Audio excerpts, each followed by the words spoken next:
Cannondale CAD 8 mga lods. Ang size nito, ang top tube niya ay 50. Ang seat tube naman niya ay 48. Tingnan natin kung anong pisa mga nakakabit dito. Tiagra. Tiagra Shimano, Tiagra lods. Ito Tiagra din, nabura lang. Yan. Shimano Tiagra na 4700. Naka 10 speed. Ganda. Cannondale CAD 8. Ayan, yung size 48. May dalawa ng lagayan ng battle gauge. Cannondale. Ang linis ng pagkasulat. Oh. External pa siya mga lods. Cannondale Ultra. Yan nakalagay dito sa fork niya. Ultra yung fork. Sa STI niya, yan, naka-Tiagra. Tiagra.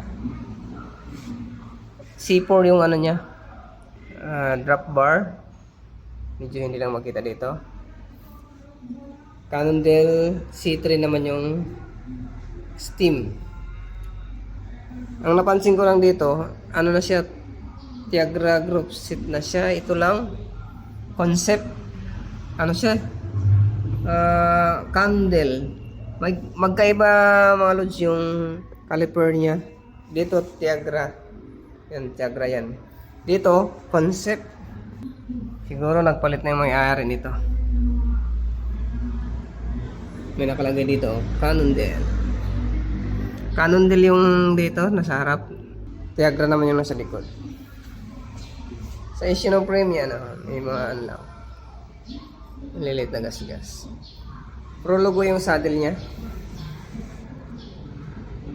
Halotic bottom bracket na yan mga lads.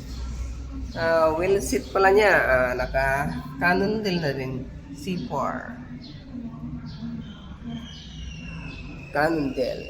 Yung hub niyan, Cannondale na rin yan mga lads. Ito Cannondale na rin to. Carbon fork pala to mga lads.